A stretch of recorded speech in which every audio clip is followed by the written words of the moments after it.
네, 뉴스특보 이어가겠습니다. 코로나19 누적 확진자가 4,800명, 5,000명을 거의 넘어가는 상황까지 가고 있습니다만은 일별 확진자 수를 보게 되면은 800명을 정점으로 해서 이틀 연속 800명대 밑으로 떨어지고 있습니다.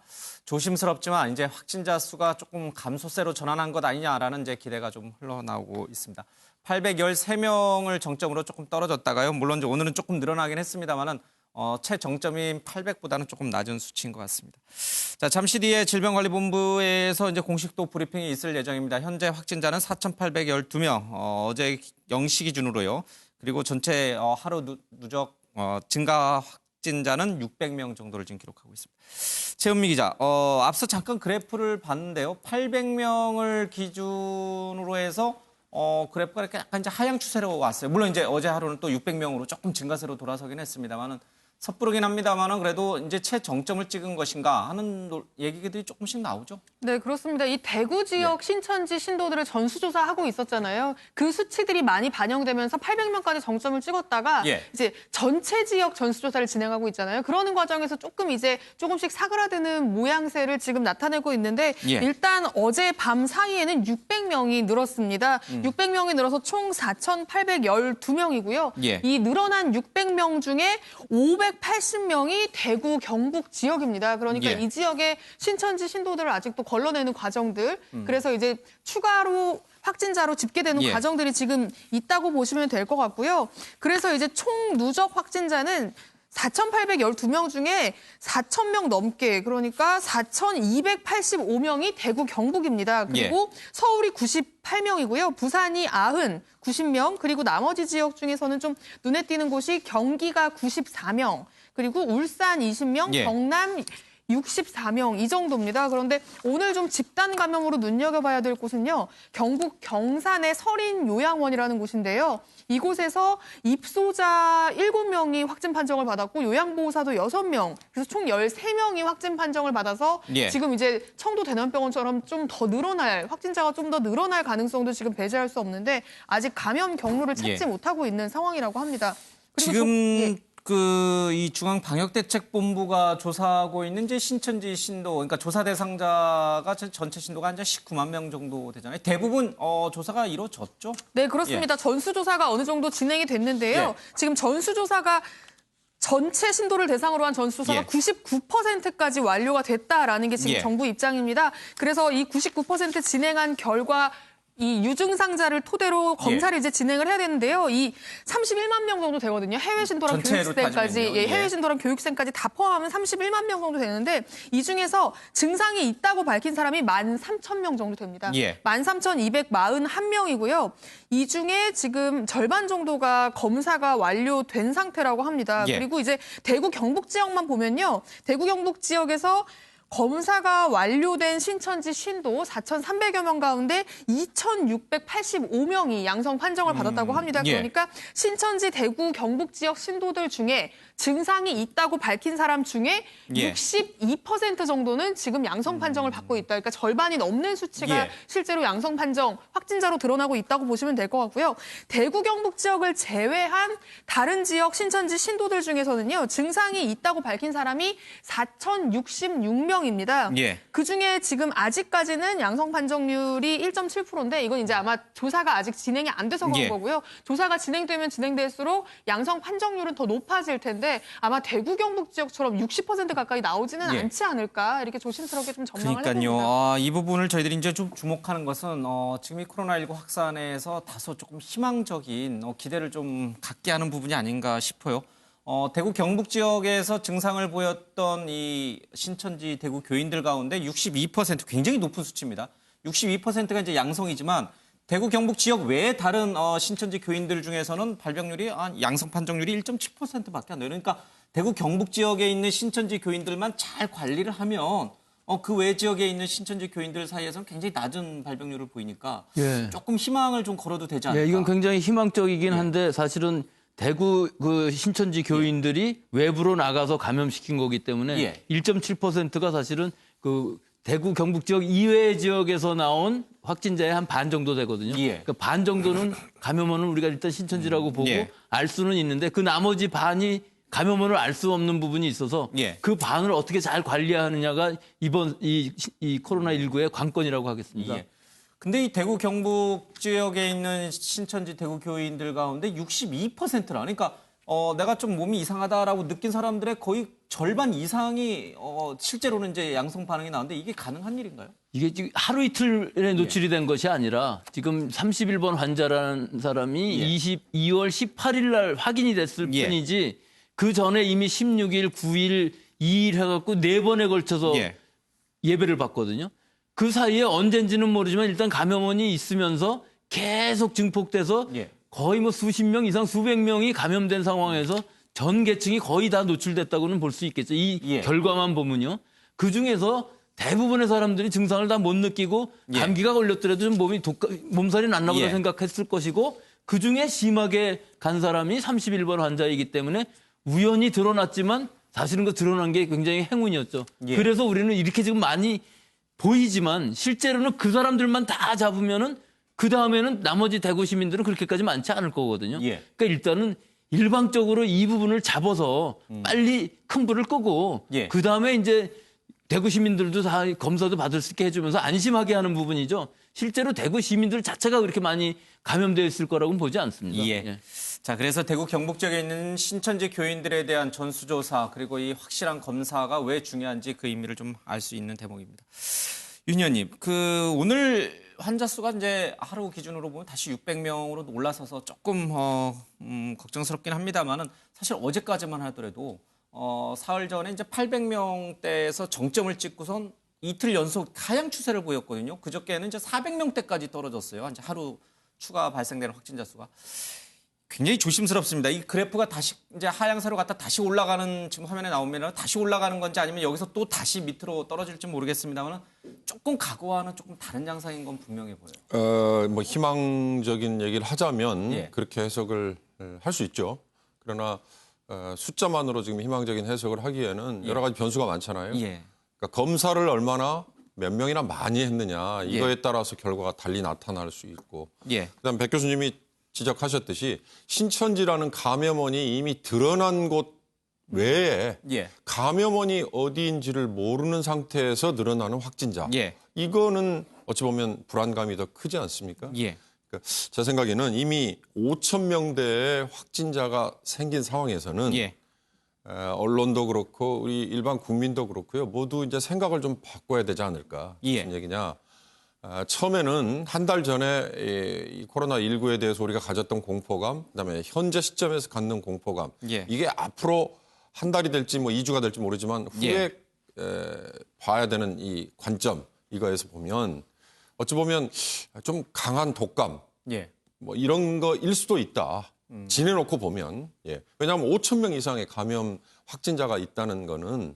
이제는 감염원이 어디냐를 따지기 시작하는 거는 의미가 없지 않습니까? 그러니까 이제 언론도 환자 숫자가 몇 명이 늘어났느냐를 중계방송하듯이 알리는 것보다는 대책을 어떤 방식으로 지금 바꿔가고 있는지 그런 쪽으로 이제 접근을 해야 될 때가 된 것 같아요. 이 확진 추세를 막기 위해서는 이 자가격리라든지 여러 가지 수칙을 잘 지켜야 되는데 이 신천지 교인 가운데 경산 지역에서는 한 대학생이 확진 판정을 받았음에도 불구하고 이 자가격리 지침을 어기고 여기저기 돌아다녀서 또 행정당국에 발칵 뒤집히는 일도 있었습니다.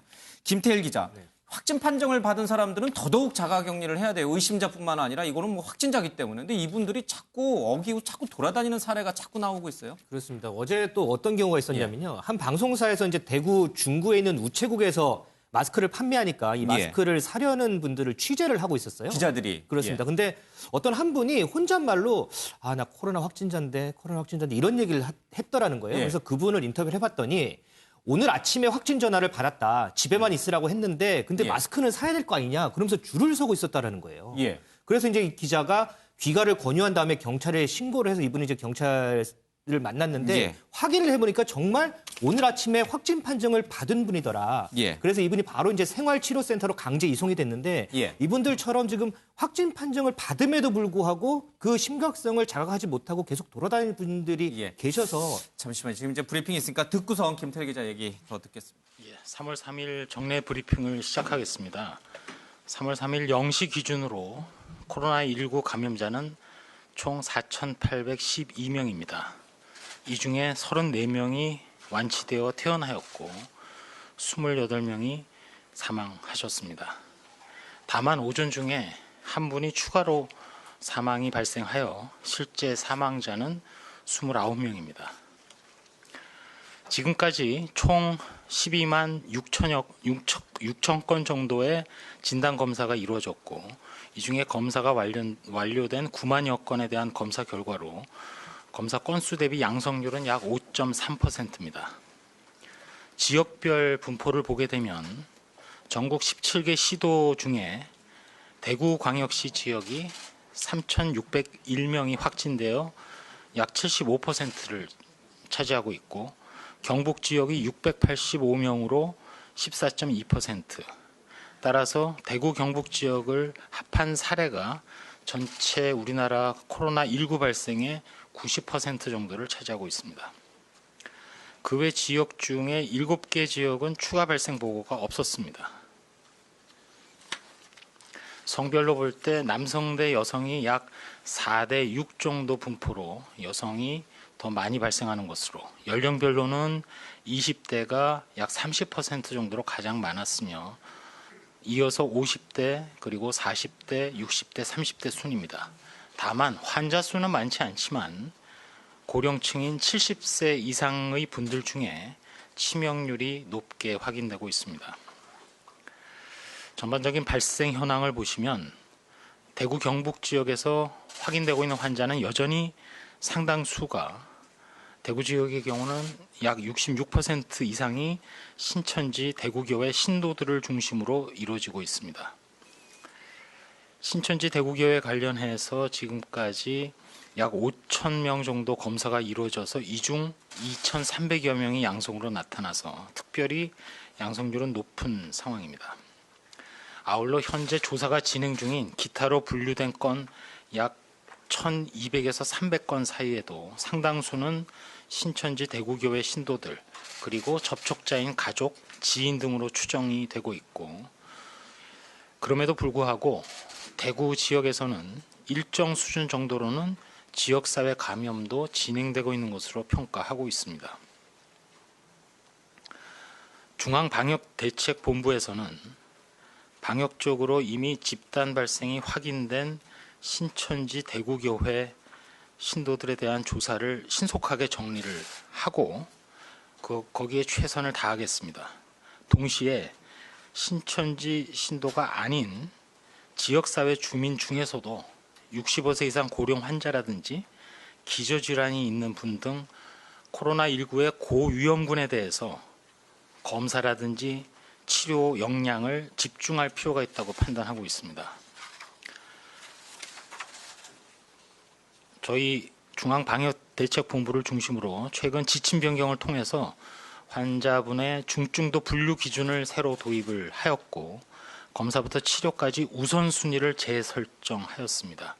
이에 맞춰서 관련된 의료 인력이라든지 또 역학조사 또 행정 인력도 일반 신천지 대구교회 신도 외에 일반 대구 시민들에 대한 관리가 보다 강화될 수 있도록, 나아가서 단순한 검체 채취보다는 치료에 보다 집중할 수 있도록 우리가 가용할 수 있는 자원 자체의 재배치도 함께 이루어질 필요가 있다고 판단하고 있습니다. 중앙방역대책본부는 신속히 변경된 지침에 따라 지자체 단위에서 앞서 말씀드린 대로 대응 체계를 변경해 주시기를 바라고 있습니다. 이미 다양한 중앙정부의 인력이 현장에 파견되어 있는 만큼 저희 방역당국에서도 적극적인 기술 지원을 함께 계속 시도하겠습니다.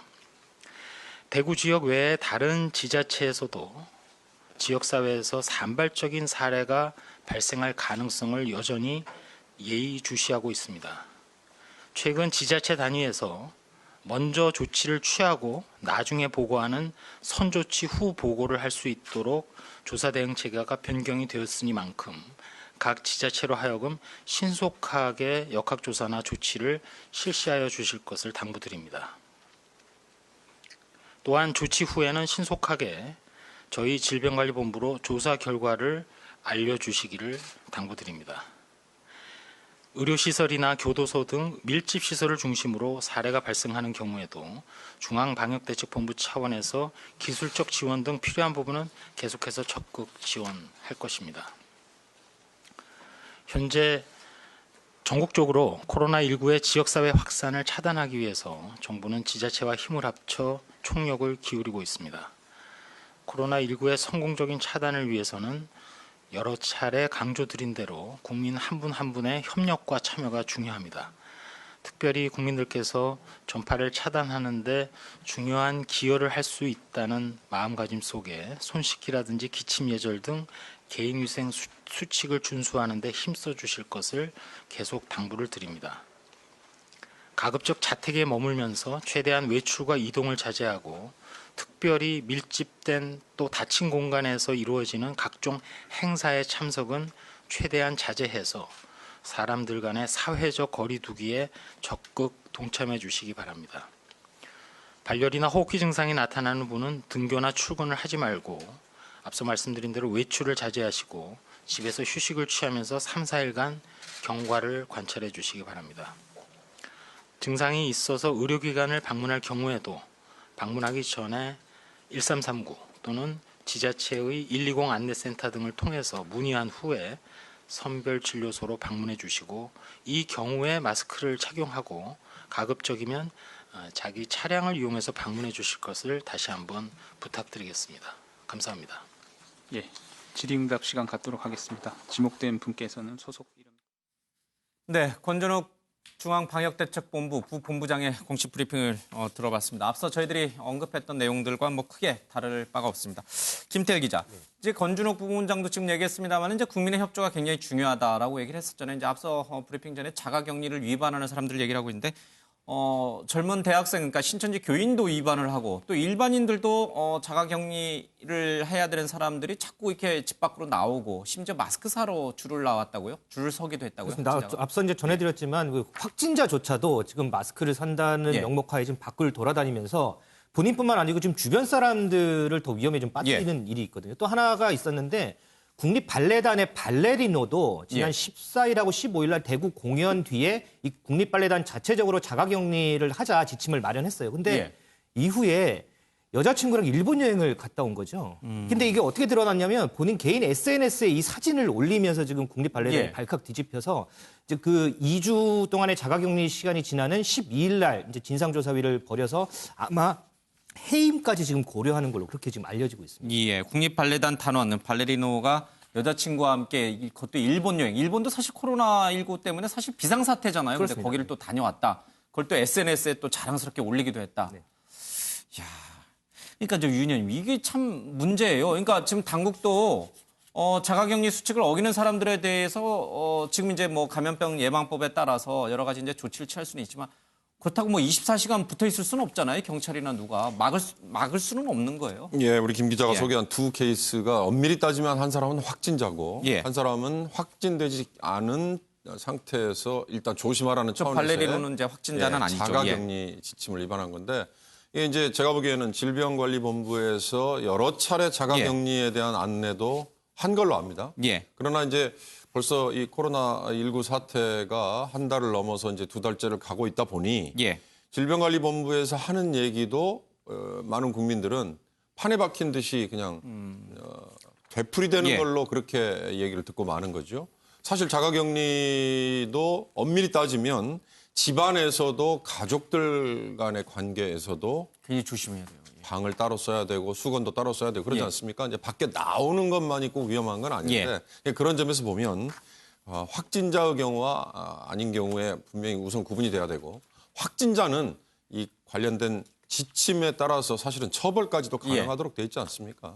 이건 각자의 정말 경각심이 다시 한번 필요하다. 필요한 상황이다. 김태일 기자, 지금 감염병 예방법에 따라서 어떻게 그럼 이 사람들은 어떻게 처벌받아요? 그렇습니다. 감염병 예방 및 관리에 관한 법률에 따라서 당초에는 입원이나 자가격리에 불응할 때는 벌금 300만 원에 처해졌는데 얼마 전에 이제 강화된 법안이 국회를 통과하면서 지금은 1년 이하의 징역 또는 1,000만 원 이하의 벌금에 처해질 수가 있습니다. 자신이 특히 코로나 확진자임에도 불구하고 자가격리를 어기고 여기저기 돌아다니는 사람들에 대해서는 정부가 아주 강력하게 형사처벌을 하겠다고 하니까요. 꼭 자가격리 준칙을 좀 지켜주시기 바랍니다. 자, 이 마스크 공급이 좀 대량으로 풀린 지 한 사흘째 되고 있습니다. 실제 현장에서는 어떤 얘기들이 들리고 있는지 저희들이 좀 취재를 좀 해봤습니다. 먼저 문재인 대통령 얘기부터 좀 듣겠습니다.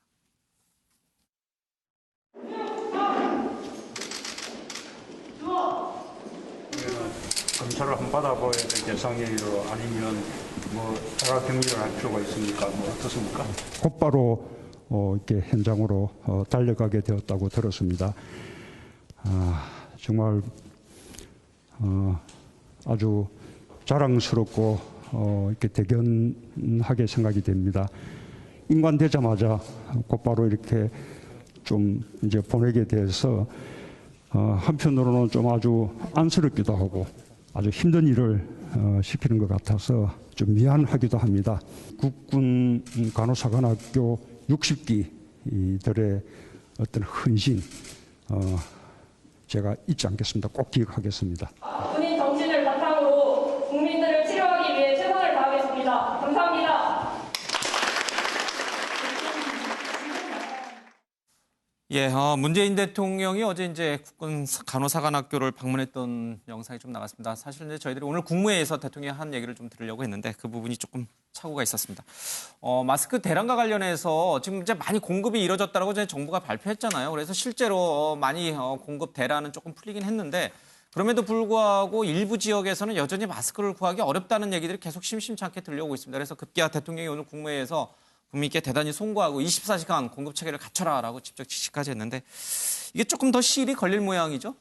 네, 그러니까 정상화가 되고 있는 와중인데 어쨌든 정부의 정책 발표와 현장 사이에 괴리감이 좀 있었고 그 괴리감으로 인해서 많은 국민들이 불편을 겪었다라는 사실은 그게 확실하기 때문에 그 부분에 대한 사실상의 사과를 대통령이 나서서 한 걸로 보입니다. 오늘 정확하게 마스크를 신속하고 충분하게 공급하지 못해 불편을 끼친 점에 대해서 국민들께 매우 송구스럽게 생각한다라면서 정부의 모든 조직이 24시간 긴급 상황실 체제로 전환을 해서 이 마스크 공급과 관련해서는 더 이상의 불편함이 없게 해달라는 어떤 정부의 사과와 함께 정부의 자성과 분발을 좀 촉구하는 그런 메시지를 직접 남겼습니다. 그리고 오늘 국무회의는요. 중대본 회의하고 아예 확대를 해서 중대본회의로 확대를 해서 대구에 있는 정세균 총리 그리고 이 전국 12개 시도지사를 화상으로 다 연결을 해가지고요. 화상으로 이 지금 코로나19 사태와 관련한 모든 정책을 대통령이 주도하는 하에 이렇게 한 번에 진행을 하는 어떤 그런 방식으로 화상회의로 진행이 됐습니다.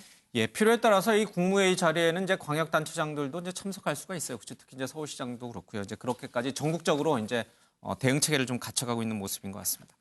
코로나19 사태는 우리나라에서만 비상은 아닙니다. 알게 모르게요. 지금 전 세계로 지금 빠른 속도로 번져가고 있는데 최은미 기자, 특히 미국이라든지 또 이란, 이탈리아, 뭐 옆 나라인 일본, 뭐 말할 것도 없이 지금 각국이 완전히 초비상 사태예요. 네, 그렇습니다. 특히 이란의 상황이 조금 심각한데요. 이란이 지금 확진자가 2,000명을 넘었고요. 확진자가 늘어난 것보다 사망자가 굉장히 많습니다. 지금 우리나라 같은 경우는 확진자가 4,800명 가까이 되지만 사망자가 28명 정도인데 지금 이란은 52명이거든요. 지금 사망자가. 그러니까 계속 늘고 이란 같은 경우에는 66명입니다. 66명. 네, 66명. 지금 사망자가 계속 늘어나고 있는데요. 중국 다음으로 가장 많은 사망자고요. 전 세계적으로 볼 때 지금 사망자가 3,000명이 넘었는데 그중에 한 2,900명 정도는 중국이라고 생각하시면 되고 나머지 100명을 다른 나라들이 지금 차지하고 있는 건데 그중에 상당수가 지금 이제 이란에서 발생한 사망자라고 보시면 될 것 같습니다.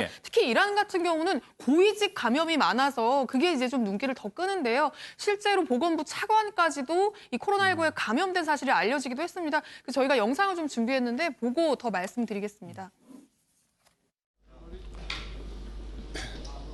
بسم الله الرحمن الرحیم هشدار و اینا که مردم بدونن انجام اشتباهی دو تا درخواست دارم یه اشتباهی می‌خواستم به اطلاعتون برسونم که منم کرونایی شدم من از دیروز تب داشتم تست اولیه‌ام آخر شب مثبت شد از دیشب خودم رو در محلی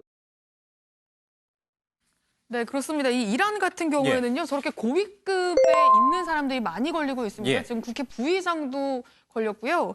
지금 복지부 차관에 이어서 네, 그렇습니다. 국회 부의장까지도 이제 확진 판정을 받았다. 네, 그렇습니다. 예. 이란의 초기 감염자 중에 성직자, 고위층에 있는 성직자가 감염이 됐는데 이란 같은 경우 정치권과 성직자, 종교계에 이제 접촉이 많다고 해요. 그리고 이제 고위층에서 중국과의 교류도 많고요. 그러는 과정에서 이 고위층을 중심으로 확진자가 대거 나오는 어떤 그런 양상으로 지금 번지고 있는 상황입니다. 있습니다. 지금 이제 화면에 나오고 있습니다만은 지난 1월에 우한을 방문했던 신천지 신도 가운데 실제로 한 명이 확진 판정을 받았다는 소식이 좀 들어와 있습니다.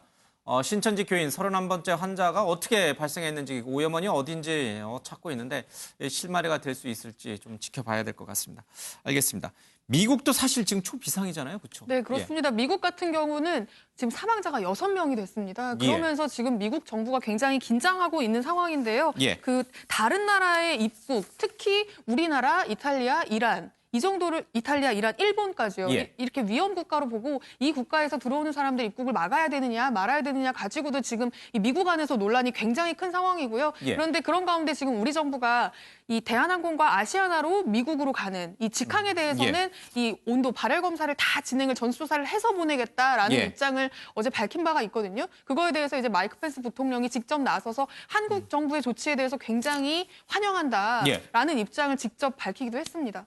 이탈리아는 사실 이제 우리나라 음악 하시는 분들이 많이 유학가 있는 나라 아니에요? 근데 저 이탈리아에서도 굉장히 심각한 일들이 계속 번지고 있는 것 같아요. 이탈리아도 확진자 수가 굉장히 많고요. 지금 그 북부를 중심으로 밀라노, 이 밀라노 패션위크에 다녀왔던 우리나라 뭐 패션 업계 관계자들이 감염되기도 했잖아요. 이 북부 쪽을 중심으로 확산이 됐었는데 지금 최근에는 이게 로마까지 좀 번지는, 이 남부 쪽으로 좀 번지는 양상을 보이고 있는 상황입니다. 그래서 이탈리아 정부도 지금 굉장히 긴장하고 있는 상황인데 우리나라 그 지휘자 중에 굉장히 유명한 그 정명훈 지휘자가 지금 이탈리아에서 활동을 하고 있거든요. 이 상황이 좀 심상치 않으니까 정명훈 지휘자가 그 본인이 뭐 감염 증상이 있거나 주변에 무슨 감염된 사람이 있는 것도 아닌데 그냥 자진해서 뭔가 좀 이제 불안하고 다 같이 불안하니까 그냥 내가 좀 자진해서 자가격리를 하겠다라고 해서 이 공연이 있음에도 불구하고 다른 사람으로 다른 이탈리아 지휘자로 이제 교체를 하고 본인은 이제 건강에 이상이 없음에도 자가격리를 하고 있는 그런 상황이라고 합니다. 백 교수님, 지금 전 세계 한 74개 국가에서 이 코로나19가 확산하고 있는데 그동안 미국 정부는 굉장히 좀 뭐랄까 자신만만했었는데 이제 사망자가 막 나오니까 이제 이 미국 정부도 긴장하는 것 같아요. 이게 근데 국경이라든지 지금 이제 전 세계 자유무역국 시대이고 여행도 이제 자유롭게 이루어지는 시대이기 때문에 이거 우리나라만 이 코로나19를 잡는다고 해서 될 문제는 아닌 것 같아요. 우리나라는 잡으면 잡을 수 있죠, 지금.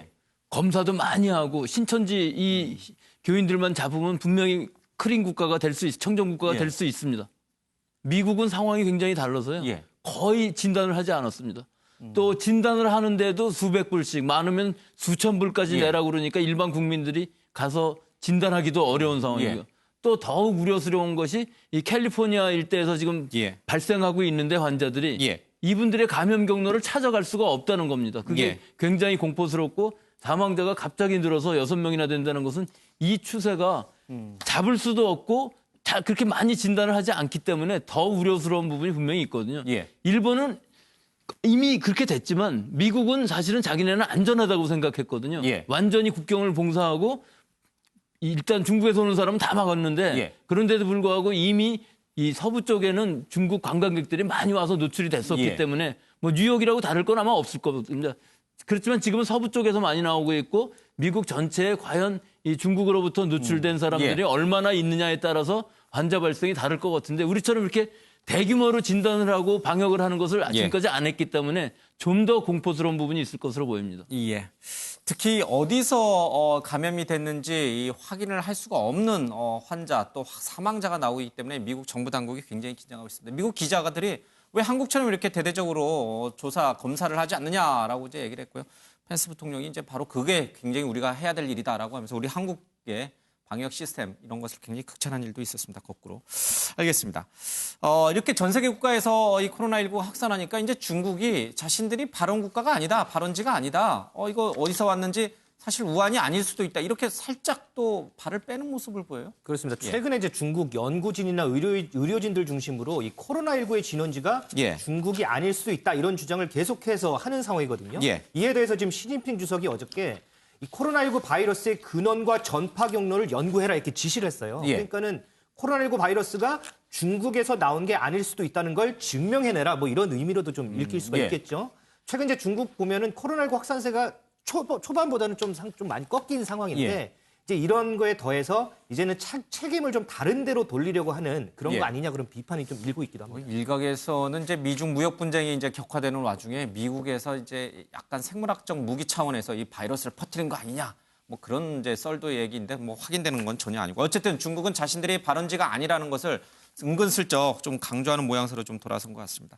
오히려 이제 적반하장격이 그래서 자꾸 발생하는 것 같아요. 원래 이제 우리가 중국인들을 입국 금지시키는 강경 조치를 했어야 된다라고 이제 야당이 주장하긴 합니다만 거꾸로 이제는 중국에서 우리 한국민들을 탄압하고 내지는 입국 금지시키고 이런 사례가 계속 늘고 있잖아요. 네, 그렇습니다. 이게 외신에서 사실 이런 일이 실제로 일어날까 싶은 사진이 한 장 공개가 되는데요. 저희가 사진을 보면서 설명드리겠습니다. 이게 지금 이 한국 교민이 살고 있는 집 아파트 입구 문 앞입니다. 저렇게 지금 강목으로 못을 박아가지고 아예 안에서는 문을 열 수가 없게 안에 있는 사람이 나올 수 없게 해놓은 모습이거든요. 그런데 이제 이 안에 살고 있는 한국 교민이 이제 중국으로 들어오면서 14일간 지정된 호텔에서 격리되는 14일간 자가 격리되는 조치를 호텔에서 격리되는 조치를 이 성으로부터 받았는데 이제 그걸 어기고 나갔답니다. 그걸 어기고 자기 집으로 돌아온 거예요. 호텔에서 나와서. 근데 그 사실이 이제 뒤늦게 알려지니까 중국인들 사이에서 왜 자가 격리 호텔에서 격리하라는데 그걸 지키지 않느냐라면서 이제 갑자기 이제 화가 났는지 저렇게 지금 아예 나오지 못하게 모양을 만들어 놓은 건데 저 안에 저렇게 갇혀 있는 상태로 있는 거잖아요. 그래서 사실 우리나라 외교부라든지 뭐 영사관에 좀 가서 저런 상황을 좀 조치를 해줘야 되는 거 아니냐라는 이제 생각도 드는데 일단 저 안에 있는 한국 교민이 이제 본인들이 무리를 일으킨 건 맞다라는 사실을 인정하고 그냥 14일간 이렇게 있겠다. 다른 도움은 필요하지 않다라면서 이제 저 상태로 그냥 14일 동안 집 안에만 머물겠다는 의사를 지금 밝히고 있는 상황이라고 합니다. 알겠습니다. 어쨌든 코로나19와 관련해서 이 확진 판정을 받았거나 접촉자로 분류되신 분들은 국내외를 막론하고 자가격리를 잘 지켜야 됩니다. 그럼에도 불구하고 중국이 자꾸 적반하장식으로 나오는 거에 대해서는 굉장히 좀 불쾌합니다. 대구 권영진 시장의 브리핑이 있습니다. 들어보겠습니다. 대구광역시 재난안전본부의 정례 브리핑을 시작하겠습니다. 먼저 확진 환자 발생 현황에 대해서 말씀드리겠습니다. 질병관리본부의 공식 발표에 따르면 3월 3일 오전 0시 현재 대구시에서 발생한 코로나19 확진 환자는 전일 오전 0시 대비 520명이 증가한 총 3,601명입니다. 이들 확진 환자의 입원 및 생활치료센터 입소 현황에 대해서 말씀드리겠습니다. 전체 확진 환자 3,601명 중 1,241명은 병원에 입원 조치하였고 138명이 생활치료센터에 입소하였습니다. 나머지 2,195명은 자가 입원 대기 중에 있으며 오늘 대구의료원 등에 241명이 입원하고 경주 농협 경주연수원 생활치료센터에 235명 입소 조치할 예정입니다. 대구광역시 재난안전대책본부는 병실 2,500병상과 생활치료센터 3,000베드를 목표로 환자 관리와 방역 대책을 추진하고 있습니다. 현재까지 2,241병상과 1,189베드의 생활치료센터를 확보하였으며 나머지는 금주중으로 확보할 예정입니다. 한편 입원 대기 중인 환자는 대구시 의사회 소속 의사와 24시간 상담 한 라인을 기존 70라인에서 100라인으로 확대하여 더 세심하게 상태를 관리하도록 하겠습니다. 또한 환자 분류를 통해 260명을 입원 대상자로 선정하고 전화 상담을 통해 환자 상태를 모니터링하여 90명을 우선 입원 조치하였습니다. 환자 건강 상태와 그리고 관리에 대해서는 제 브리핑이 끝난 이후 대구시 감염병 관리지원단의 김종연 교수님께서 상세하게 설명해 드리도록 하겠습니다. 역학조사를 통해 확인된 추가 확진자의 특이사항에 대해서 말씀드리겠습니다. 서부소방서에 근무 중인 소방공무원 1명과 차량 등록 사업소에 근무 중인 사회복지요원 1명 등이 추가 확진 판정을 받았습니다. 해당 근무자는 자가격리하고 시설은 일시 폐쇄 후 방역 조치하였습니다. 3월 1일 확진자가 발생한 남구보건소에 대해서 조치사항에 말씀드리겠습니다. 어제 여쭤보셨던 국립교통재활원 파견 간호사는 방역 업무 중에 감염된 것으로 역학조사에서 현재까지는 그렇게 나왔습니다. 이 파견 간호사는 서울대 병원으로 이송하였고 공보위, 간호사, 직원 등 120명에 대한 진단검사 결과 전원 음성 판정을 받았습니다. 또한 방역소득이 완료된 남부구 보건소는 오늘부터 선별진료 등 업무를 재개하였습니다. 어제부터 가동에 들어간 생활치료센터 현황에 대해서 말씀드리겠습니다. 어제 하루 병원 입원 중이던 경증 환자 41명과 자가에서 입원 대기하던 환자 97명, 도합 138명이 중앙교육연수원에 처음으로 입소하였습니다. 여기에는 의료진 24명과 대구시 보건복지부, 행정자치부 등 8개 기관 74명이 센터 운영요원으로 투입되어 일하고 있습니다.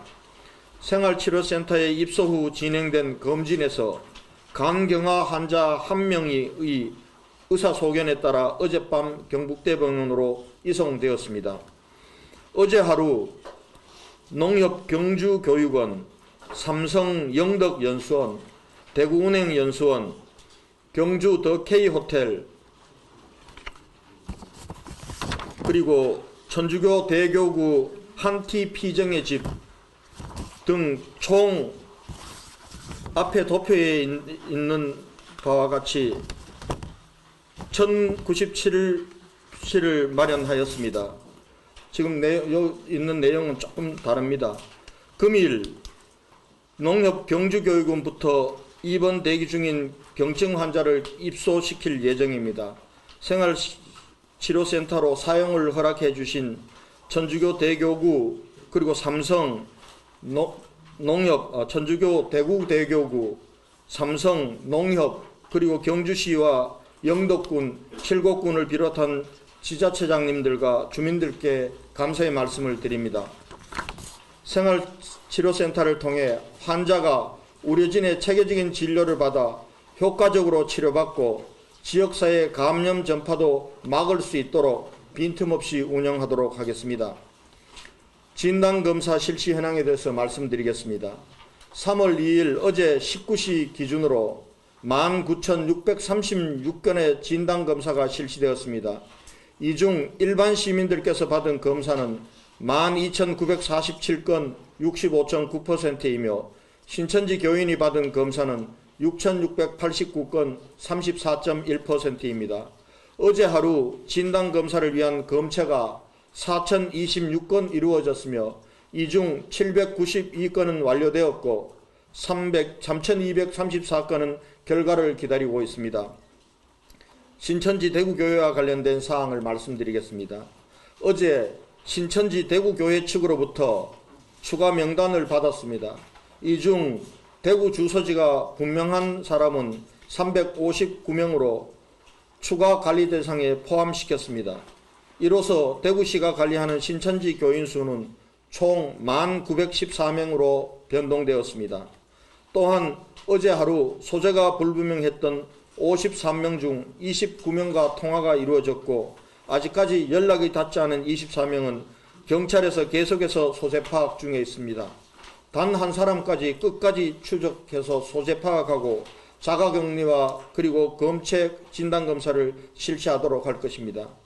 어제까지 대구시에서 관리하는 신천지 교인 추가된 사람을 제외한 1914명 중 61.3%가 진단검사를 받은 것으로 확인되었으며 검사 결과 통보된 4,527명 중 2,792명이 확진 판정을 받았습니다.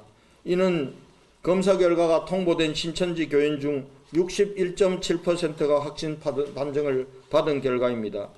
아직 진단검사를 받지 않은 교인에 대해서는 구군 공무원이 전담하여 진단검사를 받을 때까지 계속 자가격리 상태에서 관리하도록 하겠습니다. 한편 3월 2일 0시부로 자가격리 대상자 1,914명 중 진단검사를 받아 음성으로 판명되고 자가격리 기간이 14일간이 된 1,628명이 격리 해제되었습니다. 격리 해제자의 증상 재발, 추가 감염 등을 방지하기 위하여 신천지 관련 문제가 해소될 때까지 철저히 관리하도록 하겠습니다. 어제 하루도 네, 대구시 권영진 시장의 관련 내용을 좀 들어봤습니다. 앞서 하던 얘기 이어가도록 하겠습니다. 이렇게 이제 중국에서도 적반하장식으로 우리 한국 교민에 대해서 여러 가지 이제 행동을 취하는 일들이 좀 벌어지고 있고요. 또 하나 특이한 점은 지난달 26일 날 영국에서 이제 한영 외교장관 회담이 있었는데 국내 일부 보수 언론은 강경화 장관이 굴욕을 당했다. 그러니까 영국 외교장관이 나타나지는 않았어요. 그렇죠? 그리고 이제 다른 복지부 장관을 만나서 이제 돌아왔는데 굉장히 굴욕적인 외교를 해오고 왔다라고 굉장히 비판을 맹비난을 쏟았는데 알고 봤더니 저 외교장관도 코로나19 때문에 이제 자가격리 상태였다는 게 뒤늦게 밝혀졌어요. 그렇습니다. 얘기하신 대로 그 시점이 지난달 26일이고요. 회담이 예정됐던 게 영국 외교장관이 그로부터 이틀 후에 우리 강경화 장관에게 전화를 걸어와서 상황을 설명을 했다는 거죠. 그 설명에 내 스스로가 자가격리를 하느라고 몸에 이상을 느껴서 자가격리를 하느라고 그랬다. 그러나 음성 판정을 받았다. 근데 영국 내에 이 신임 외무장관이 이 코로나 검사를 받았다는 사실을 밝히지 않았다는 거죠. 그런 점 때문에 우리 정부에서는 그 사실을 몰랐죠. 통보를 우리 국민들에게 공개를 안 한 거죠. 자, 여기서 이제 몇 가지 굉장히 시사점이 많습니다. 그러니까 언론이 보도에 얼마나 신중해야 되는지라는 게 하나 있고요. 외교 문제에 관해서는 눈에 보이는 것 이외에 다른 것들이 많다. 저도 그래서 이 대목이 굉장히 궁금해서 도대체 한국과 영국의 외교장관이 지금 이 시점에 만나야 될 현안이 뭐가 있을까? 외교부의 발표는 양국 간의 코로나 사태에 관련해서 방역 관련 협력을 강화하기로 했다. 이렇게 돼 있는데 그런 게 지금 영국하고 우리하고 그렇게 현안이 있는 게 아니에요. 영국은 지금 현재 통계로는 40명의 확진자가 있는 나라뿐인데 아직 우리 정부가 밝히지 않았습니다만 강경화 장관이 베를린에서 영국까지 가서 영국 외무장관을 만나야 되는 이유는 아마 제가 알기에는 6월로 알고 있는데 오는 6월에 우리가 국제 행사 하나를 주최를 하려고 공을 들이는 게 있습니다. 그 행사에 영국 정부의 협조를 아마 기묘하게 요청을 하는 게 주된 사안이었을 거예요. 그러나 그걸 아주 공개를 하기 어려운 시점에 한영 간의 외무장관이 만나기로 했는데 저렇게 돌연 취소가 된 상황에서 우리 언론은 앵커 얘기처럼 굴욕적인 대우를 당했다라고 이제 어찌 보면 코너에 몰았는데 참 이게 이제 어찌 보면 결과적으로는 누워서 침 뱉기 한 꼴이 됐습니다. 우리의 외교 수장이 밖에 나가서 어찌됐든 좀 힘을 실어주는 게 언론의 역할이고 국민들도 박수를 보내줘야 되는 건데 뭐 결과적으로는 그렇게 됐습니다만 앞으로 이제 얼마나 이런 관련 보도가 신중해야 되는지 또 넘겨짚는 경우에 이런 허점이 있다는 게 여실히 드러난 셈이죠. 알겠습니다. 이제 앞서 중립했습니다만 이제 베트남 쪽에서도 우리 이제 여행객들에 대해서 격리 조치시키는 일이 계속 일어나고 있습니다. 정부가 이제 긴급 대응팀을 파견한다라는 얘기는 지금 자막이 흘러나오고 있습니다. 잠시 뒤에 이제 포항 의료원 얘기도 하겠습니다만은 우리 언론이 코로나19 때문에 모르겠습니다. 이 반정부적인 성향이 강한 언론일수록 굉장히 비판의 도구로 활용하고 있는데 조금 더 신중한 보도가 좀 필요한 시점이 아닌가 싶습니다. 자, 이만희 신천지 총회장이 어제 기자회견을 통해서 자신의 입장을 좀 밝혔죠. 시청자 여러분들은 어떻게 보셨습니까? 대부분의 이 시청자 또 국민이 그 기자회견을 보면서 굉장히 허탈해했다라는 의견이 좀 다수를 차지하고 있습니다. 이만희 총회장에 대해서는 이재명 경기지사가 강제로 좀 이 코로나19 검사를 받도록 해야겠다라는 일이 좀 있었습니다. 자, 결과가 나오긴 나왔는데 먼저 얘기 들어보고 나서 이 결과 얘기 듣겠습니다.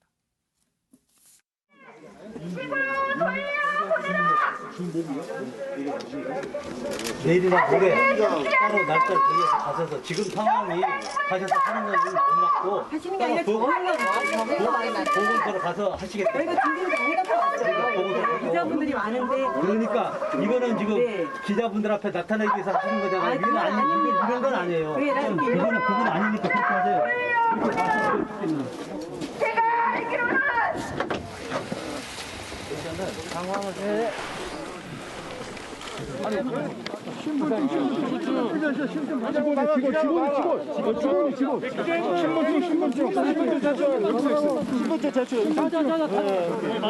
검체 채취를 했다는 보고를 확인했기 때문에 저희로서는 일단 필요한 검사는 했다고 판단이 됩니다. 네, 김태일 기자. 처음에는 이만희 총회장이 그냥 민간 기관에서 검사를 받아서 음성 판정을 받았다. 어제 아침에 이제 그렇게 얘기를 했는데 경기도 측에서는 이재명 지사가 믿을 수가 있냐? 이건 민간인데. 그래서 우리가 직접 해봐야겠다. 그런데 실제로도 직접 해봤잖아요. 결과는 어떻게 나왔습니까? 그렇습니다. 앞서 보신 영상처럼 한 차례 보건소 직원이 가는데 거부를 했죠. 그러다가 이제 저녁에 7시 반쯤에 이재명 지사가 직접 갔는데 온다는 소식을 듣고 이만희 총회장이 그 전에 가평을 빠져나와서 과천 보건소로 가서 직접 검사를 했어요. 했더니 결과적으로 음성이 나왔고요. 같이 동행했던 비서 2명도 함께 음성 판정을 받았습니다. 예, 음성 판정 나온 건 천만다행입니다. 왜냐하면 이제 총회장의 경우에는 여러 사람들을 접촉할 수가 있으니까 천만다행인 것 같습니다. 뭐 그렇다고 해서 모든 것들이 다 깔끔하게 해결됐다 이렇게 볼 수는 없는 거 아니죠? 그렇죠. 예.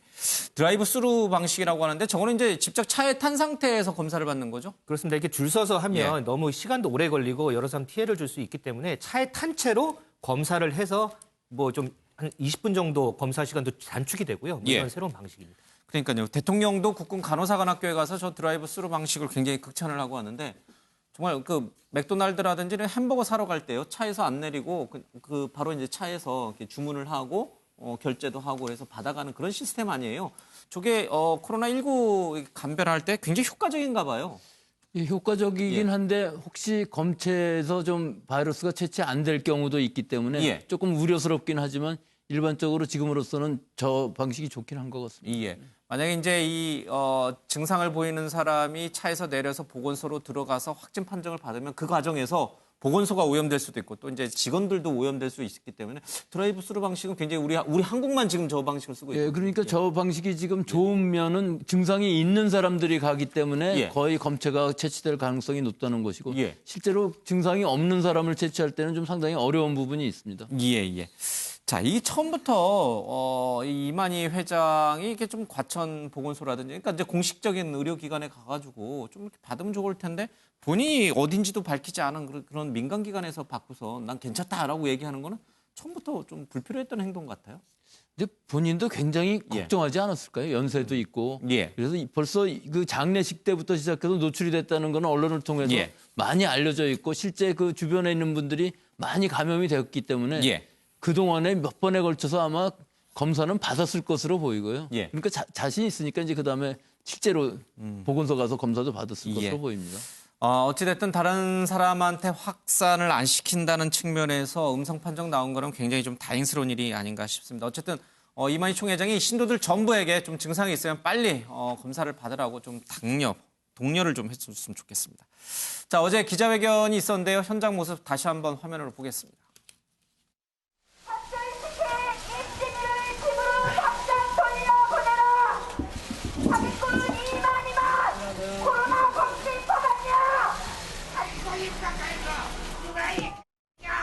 여러분들에게 엎드려 사죄를 하겠습니다.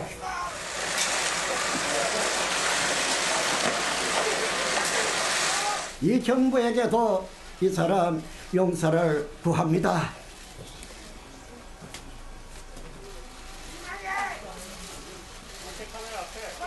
정말 본인은 영생 불사한다고 생각하십니까? 송 회장님께서 정말 말세의 진조이시라고 생각하시는지 그런 부분들을 그게 뭔 소리인데? 답변 안 하셔도 돼요. 받지 않겠습니다. 그거 질문 아니에요. 27일 날 왔습니다. 그리고 또 17일 날이에요. 그런데 17일 날 왔다고 왔다 자꾸 그래 하는 것입니다. 그래 안 돼. 움직이라고 여기에 있었다고 하세요. 질문 끝났으니까 나가셔도 됩니다. 조용합시다. 조용. 우리는 다 성인입니다. 질서가 없으면 난장나게서 안 됩니다. 질문 받으세요. 자, 대법부장님 들어가셔서. 질문 왜 안 받는데? 네, 어제 오후 3시에 있었던 이만희 총회장의 기자회견 모습 봤습니다. 김태일 기자. 연세가 90세임에도 불구하고 비교적 건강은 양호해 보이는 것 같아요. 물론 이제 귀가 잘 안 들리고 말도 좀 어눌했던 게 아닌가 뭐 그런 생각이 좀 드는데 전체적으로 기자회견장이 굉장히 소란스럽고 산만했어요. 그리고 이만희 총회장도 무릎 꿇고 큰 절을 2번씩이나 하면서 또 중간에 또 시끄러우니까 막 호통을 치고 조용히 하라고. 그렇습니다. 거기 왔다 갔다 하는 이상한 모습이었어요. 당시에 현장에 기자들만 있었던 게 아니고요. 뭐 예. 신천지 때문에 피해를 봤다고 하는 피해자분들도 상당히 많았고 예. 어쨌든 고성도 끊이지 않았고 기자 그 카메라 플래시도 엄청 많이 터지지 않았습니까? 예. 그래서 처음에 이만희 총회장이 좀 당황한 모습도 보이긴 했는데 그런데 말씀하신 대로 아흔의 고령인데다가 보시기에 상당히 또 정정해 보이잖아요. 예. 근데 저렇게 이제 절을 하고 올라올 때 약간 좀 힘들어하는 모습들 그리고 귀가 좀 안 들리는 모습들을 보이긴 했지만 예. 그래도 뭐 책상을 두드리면서 뭐 큰 소리로 호통도 치고 하면서 좀 그 뭐 좀 건강이 안 좋다 나쁘다라는 뭐 이런 우려를 좀 씻은 뭐 그런 모습을 보일 수 있어요. 노란색 넥타이를 맸는데 이 신천지 관련된 뭐 집회라든지 예배에서 항상 이제 노란색이 강조되더라고요. 어떤 의미인지는 뭐 제가 잘 모르겠습니다. 윤 의원께서는 어떻게 보셨어요? 느닷없이 일어나가지고 정부하고 국민에게 큰 절을 2번이나 했어요. 그러니까 무릎 꿇고 큰 절하는 경우는 사실 자주 볼 수 있는 풍경은 아니에요. 대부분 뭐 그냥 90도로 그냥 인사 사죄할 뿐이죠. 그러니까 본질은 쏙 빠져버리고 곁가지만 지금 부각이 됐어요. 그러니까 이만희라는 분의 기자회견은 책임 문제 그리고 앞으로 이 코로나19의 확산에 대해서 어찌됐든 진원지 비슷한 역할을 한 신천지라는 곳이 어느 정도 기여를 할지 기여라는 표현이 참 이상합니다만 예를 들어서 지금 대구에서는 병상을 구하지 못해서 지자체, 기업, 뭐 관공서에 있는 교육관을 빌어서 경증, 중증을 나눠서 뭐 수용하고 이러는 판인데 대구와 청도 뭐 이런 지역에 있는 신천지 시설을 예를 들어서 우리가 뭐 사용하도록 하겠다든지 아니면 이번 방역과 관련돼서 드는 비용을 부담을 하겠다든지 그러니까 책임에 대한 어찌 보면 실천적인 대안을 내놓는 이런 모습은 싹 사라져버리고 본인 그 외형적인 모습 뭐 잠시 후 또 뭐 언급하겠습니다만 뭐 시계 또 절한 거 뭐 이런 것만 가지고 자꾸 이게 가다 보니까 이 곁가지만 자꾸 부각되고 실제 본질은 쏙 빠져버린 결과죠. 사실 어제 현장에서 많은 기자들이 궁금하고 또 듣고 싶었었던 얘기는 신천지 교인들에 대해서 전체 숫자가 얼마인지 또 관련 시설에 대해서는 어떻게 또 정부 당국에 제공을 한 것인지 그리고 31번 환자의 행적은 어떻게 되는 것인지 그런 것들에 대해서 좀 총회장이니까 알 수 있으니까요. 이게 좀 묻고 싶었는데 너무 시끄럽고 너무 산만하고 이분이 또 귀도 잘 안 들린다 해서 중간에 통역하는 사람도 있고 그래서 막 어수선하니까 별로 이렇게 좀 할 수 있는 방법이 없었어요. 그렇죠? 네, 그렇습니다. 사실 이제 국민들이 정말 알고 싶어하는 정보에 대해서는 전혀 알려주지 않은 채 기자회견이 좀 마무리된 측면이 있었는데요. 실제로 이제 이만희 총회장이 이제 종교 집단 내에서 굉장히 이렇게 신성시되는 어떤 신격화되어 있는 인물이다 보니까 사실 기대를 굉장히 많이 한 것 같습니다. 일본 국민들이. 그래서 이 기자회견을 거의 전방송사가 생중계를 할 정도로 관심이 컸는데 실제로는 뭐 코로나를 콜레라라고 발음을 하기도 했고요. 그리고 이제 이 코로나 검사에 대해서 물었는데 나는 작년 10월에 독감 예방 접종을 했다. 그러니까 동문서답하는 모습도 있고 사실 좀 나이에 맞지 않게 좀 정정한 모습인 것도 사실이지만 그 나이에 맞게 좀 총기는 좀 흐려져 보이는 어떤 이 정확한 질문에 답변을 한다라든지 뭔가 그런 식의 정상적인 의사소통은 좀 이루어지기 힘든 어떤 모습을 보이지 않았나. 그리고 이제 저 옆에 이제 나오지만 저 여성 있잖아요. 저 여성을 이제 불렀어요. 질의응답 한다고 하면서 저 여성을 불러서 내가 귀가 좀 안 좋습니다. 그래서 이제 전해줄 사람이 필요합니다. 라면서 이제 저 여성을 불러서 여성이 누군가가 질문을 하면 그거에 대해서 그 질문을 전달해주는 역할을 하는 사람으로 이제 부른 줄 알았는데 이제 저기 귓속말을 하긴 했지만 실제로 바로 앞에 마이크가 있었고 바로 앞에 마이크가 있었는데 이만희 총회장에게 전달을 하려면 목소리를 크게 해야 되잖아요. 잘 못 들으시니까 그러니까 큰 목소리가 저 귓속말이 귓속말이지 실제로는 마이크를 통해서 저 여성이 이만희 총회장에게 하는 말이 전 국민에게 다 들리는 사실상 귓속말이 아니었던 거죠. 귀에 대고 하긴 했지만 근데 그러는 과정에서 두 사람이 하는 이야기가 실제로 질문을 전달해 준 게 아니라 답변을 지시하는 듯한 어떤 그런 모습도 보였거든요. 약간의 이제 답변 지침을 주는 듯한. 그렇죠. 이제 이렇게 답변하세요라는 말이 많이 나왔습니다. 그러니까 실제로 첫 질문이 정말 본인은 영생불사한다고 생각하십니까? 라는 질문이었거든요. 그랬더니 이제 그 질문에 대해서 그 질문을 그대로 전해서 이만희 총회장이 답변을 할지 말지 결정하는 게 아니라 질문 아니에요. 답변 안 하셔도 돼요. 이런 식으로 말을 끊어버리는 그런 모습도 있고요. 그리고 이제 기자가 이곳에 언제 왔냐, 뭐 검사는 어떻게 받았냐, 뭐 이런 걸 질문했더니 이만희 총회장이 그 얘기를 얘기를 듣고 저는 한 군데 있지 않습니다. 뭐 17일에 뭐 여기 왔고 갔다 왔다 합니다. 라고 얘기하니까 움직이지 않고 여기에 계속 있었다고 하세요. 라면서 질문을 전하는 게 아니라 답변을 대신 이야기를 해주는, 지침을 주듯이 전해주는 어떤 그런 모습을 좀 보이기도 했습니다. 근데 뭐 이건 좀 다른 얘기긴 합니다만 첫 질문은 좀 적절하지 않았던 것 같아요. 왜냐하면 이제 물론 이제 저 자리에는 이제 종교 관련된 언론사에서도 이제 기자들이 나와서 물론 이제 그분들에게는 영생불산이 아니냐 또 신천지가 이단이냐 아니냐가 가장 중요한 이제 질문이겠습니다만은 대다수 국민이 듣고 싶었던 것은 그 부분이 아니고 앞서 말한 대로 코로나19와 관련해서 어떤 책임을 갖고 있는지 또 어떤 대책을 갖고 있는지였는데 어쨌든 간에요. 이제 그런 일도 좀 있었습니다. 근데 저 여성 김평화 씨라고요. 이름도 조금 특이하네요. 예. 네, 이름이 일단 공개가 됐는데요. 이게 행정서무라고 합니다. 신천지 요한지파에 소속돼 있는 행정서무라고 하는데 보통 이제 신천지 안에서 행정서무라고 하면 뭐 신도들의 출석 관리라든지 각종 공지사항, 지시사항 이런 걸 이제 전달하는 역할을 하는 사람이라고 하는데 실제로 이제 저희도 신천지 내에 있는 사람들의 이야기를 들어본 건 아니기 때문에 정확하진 않지만 이전에 신천지에 있다가 탈퇴한 사람들 그런 사람들의 이제 입을 빌어서 좀 설명을 들어보면 실제로 이만희 총회장 옆에서 거의 24시간, 4조 가까운 어떤 수발이라고 해야 되나요? 아무튼 모든 일을 다 봐주는 어떤 비서 역할을 하면서 신천지 내에서는 굉장히 그 영향력이 높은 사람 중에 한 명이라고 합니다. 그러니까 저런 공식적인 석상에서도 처음에 이제 영상을 자세히 보셨을 텐데 이만희 총회장이 그 안에서 문을 열고 나올 때부터 들어갈 때까지 계속 같이 하는 모습을 보이거든요. 그리고 이 질문을 못 알아들었을 때 그거에 대해서 바로 옆에 붙어서 귓속말을 해주는 역할까지 하는 정도면 이제 그 탈퇴한 사람들의 이야기를 들었을 때 이런 역할을 한다는 거죠.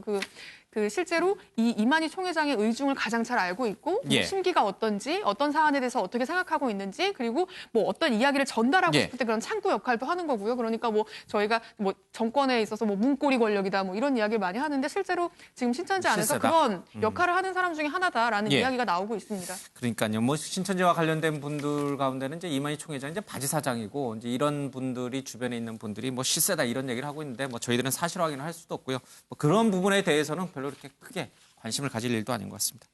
또 관심을 가질 필요가 없는 얘기 가운데 하나가 시계 얘기예요. 앞서 이제 유인영께서도 했는데 본질이 아니거든요. 뭐 정세균 총리도 그 얘기했습니다. 근데 자꾸 실검 1위에 올라가 있어요. 그래서 이거 좀 짚기는 짚어봐야 될 것 같아요. 이 박근혜 시계. 저 진짜예요? 그렇습니다. 지금 조금 전에 윤 의원님께서 격가지가 계속 부각된다고 하는데 그중에 가장 많이 격가지 부각되는 얘기하고 게 있어요. 저게 바로 저 박근혜 전 대통령 이름이 새겨진 청와대 시계거든요. 그 보면은 이 모습이 이제 나가고 이 사진이 나가고 난 뒤부터 지금 정치권이나 온라인 할 것 없이 지금 이게 진짜냐 가짜냐의 논란이 아직까지도 좀 벌어지고 있어요. 근데 어제 저 사진 나가고서 곧바로 박 전 대통령 변호를 맡는 유영하 변호사가 입장을 냈더라고요. 정호성 전 비서관한테 확인을 해보니까 당시에 청와대에서는 은장시계만 제작을 했고 그리고 시계판에 날짜판도 없었다. 저건 가짜다 이렇게 밝혔고요.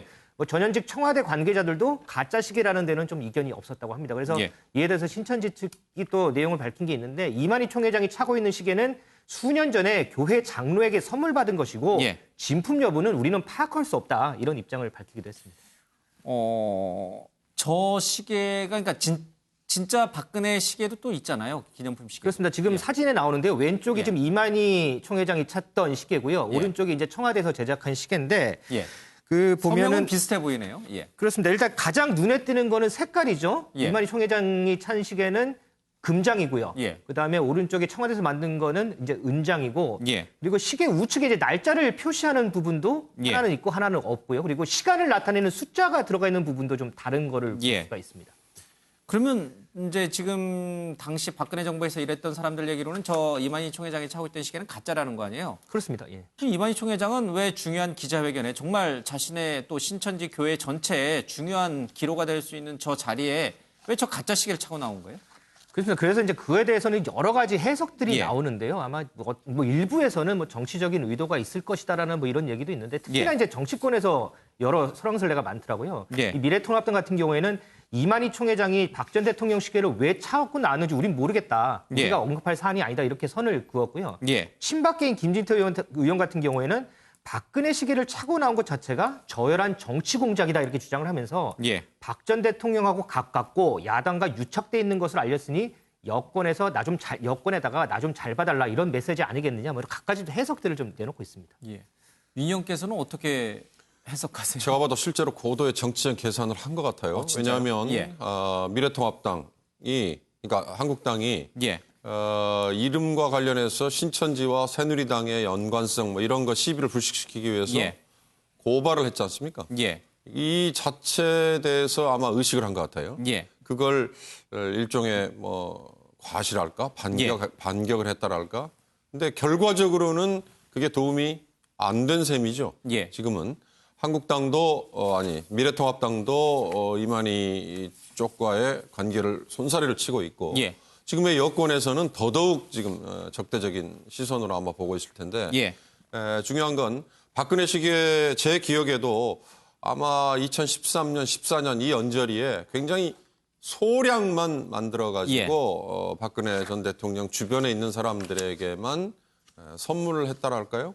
그러나 이제 그 이전 대통령 시절에 보면 노무현 대통령 때도 그랬고 이명박 대통령 때도 그랬는데 대통령 시계라는 게 청와대 행사에 온 분들에게 기념품으로 줬던 거고 그래서 이렇게 뭐 양을 제한하지 않았어요. 그러나 이제 희한하게 박근혜 대통령 시절에는 이렇게 소량만 하다 보니까 그게 마치 이렇게 과시용으로 대통령과의 관계를 과시하는 듯한 이런 거였는데 이만희 총회장의 경우는 그걸 뭐 과시라는 게 다른 목적이지만 결과적으로는 이게 제대로 효과를 못 봤다. 저는 이렇게 해석을 하겠습니다. 알겠습니다.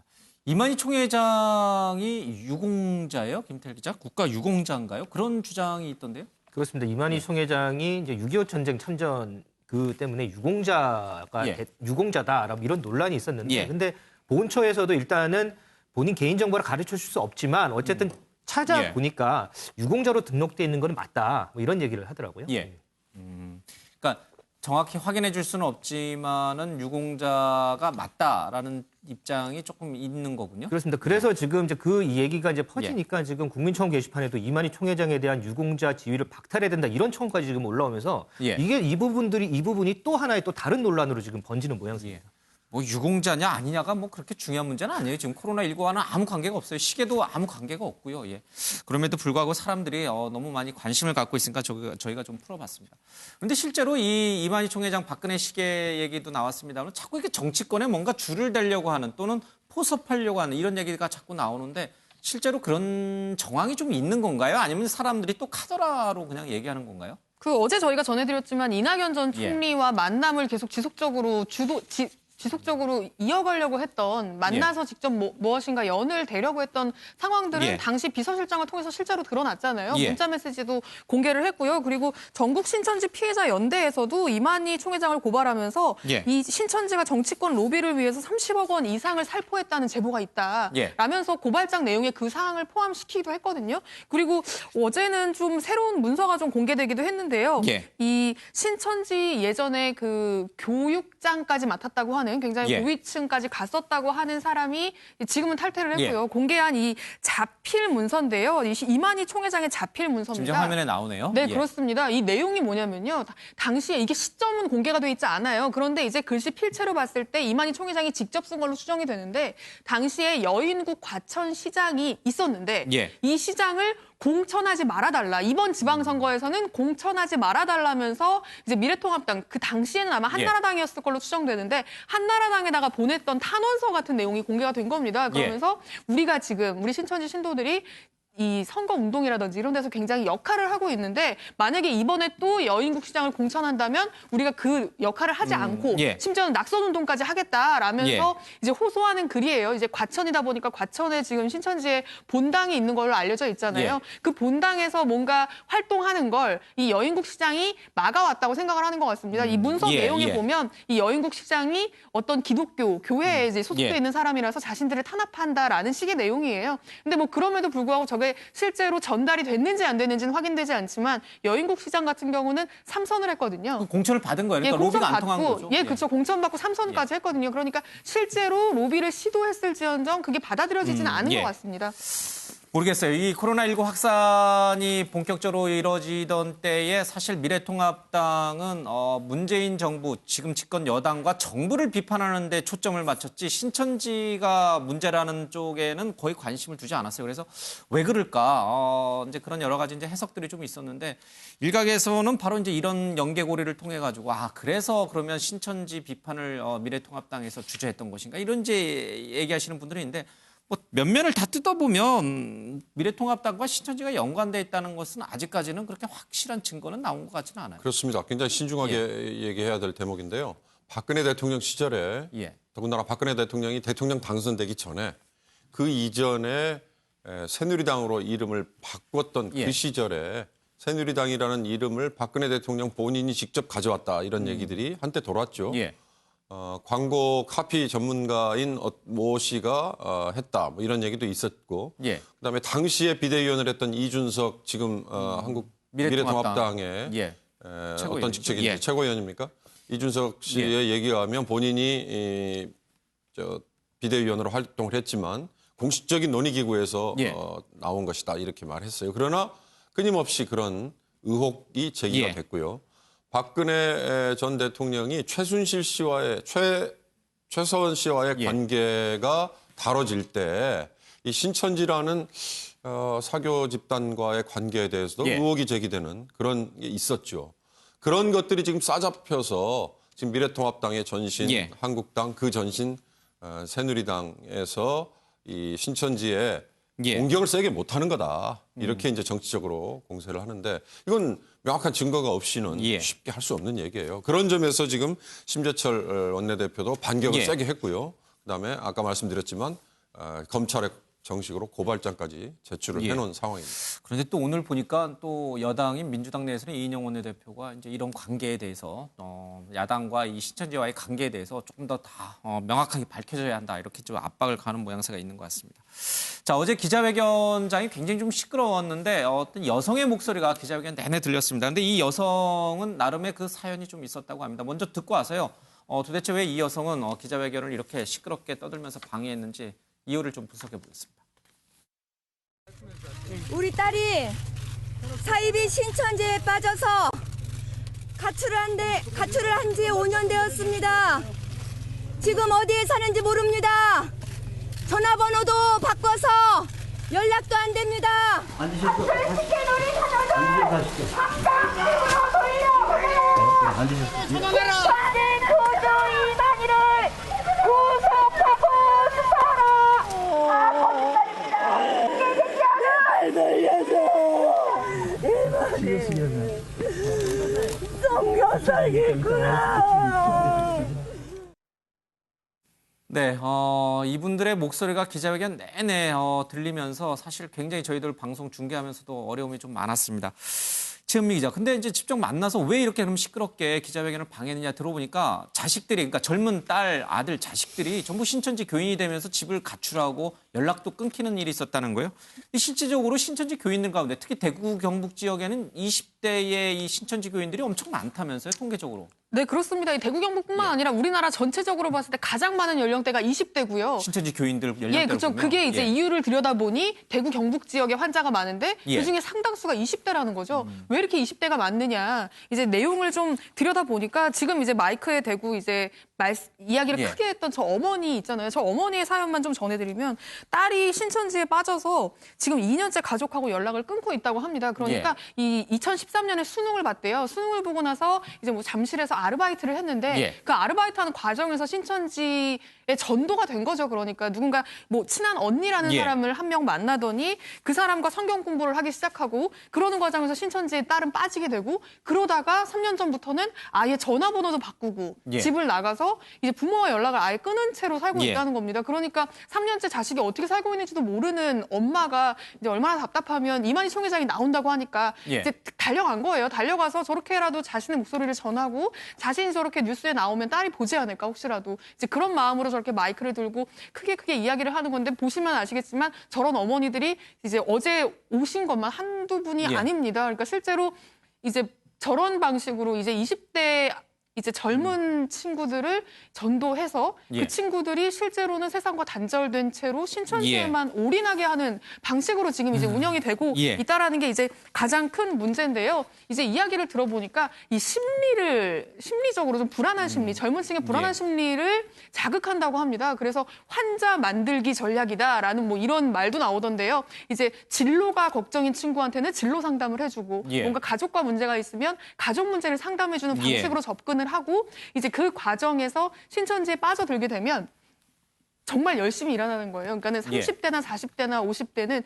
가정이 있고 직장이 있고 먹여 살릴 사람들이 있기 때문에 종교에 빠지는 게 어느 정도 한계가 있는데 이 20대 젊은 친구들은 그런 게 없잖아요. 상대적으로 자유롭다 보니까 정말 이 충성도라고 해야 되나요? 이 종교에 충성하는 정도가 다른 연령대에 비해서 훨씬 높다고 합니다. 그리고 이제 일꾼으로 쓰기에도 이제 젊은 층이기 때문에 훨씬 활동도 열심히 하고 그렇기 때문에 신천지에서 정말 전략적으로 오히려 20대를 더 이제 목표로 삼아서 집중적으로 타깃으로 삼아서 집중적으로 전도를 하는 그런 측면도 있다고 합니다. 이제 이런 얘기들은 사실 이제 CBS 계열의 뭐 노컷뉴스라든지 이제 국민일보에서 이제 기자들이 취재를 해서 많이 이제 언론에 보도된 내용이긴 합니다. 어찌됐든 간에 이 신천지의 특별한 이 전도 방식, 특히 20대 불안한 인생, 사회가 미래가 불안한 20대, 30대를 전략적으로 타겟팅하는 이런 방식 때문에 여러 가지 논란이 있는데 실제로 이 20, 30대가 신천지 교인 중에서 어느 정도를 차지하는지가 이 감염 확진자 수에서도 좀 그냥 드러나는 것 같아요. 저희들이 이제 연령대별로도 어제 분석해드렸습니다만은 지금 이 대구 경북 쪽 이 확진자 가운데 20대가 무려 41.5%, 1,417명이나 차지하는데 20대가 면역력도 좋은데 왜 저렇게 많을까 의아했는데 알고 봤더니 저게 신천지 교인들이 대부분 20, 30대여서 그렇다는 분석이 있었어요. 예, 맞습니다. 저 20, 30대인 경우에는 대부분 그 증상이 잘 안 나타나는데 불구하고 유증상자였었다는 얘기는 굉장히 전파력이 강한 세대였던 것이거든요.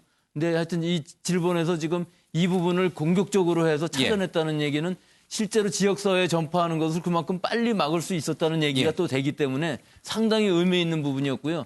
20, 30대가 저렇게까지 많은 부분을 차지하면서 일반적으로는 확진자 중에 저런 부분을 차지할 수 없는 것인데 이것은 신천지라는 그 종교의 특성 때문에 그렇게 많이 나온 것이지 보통 그 역학조사에서 보면은 20, 30대는 거의 감염됐어도 그냥 낫고 마는 경우가 많으니까 잘 찾아낸 것 같습니다. 이 부분.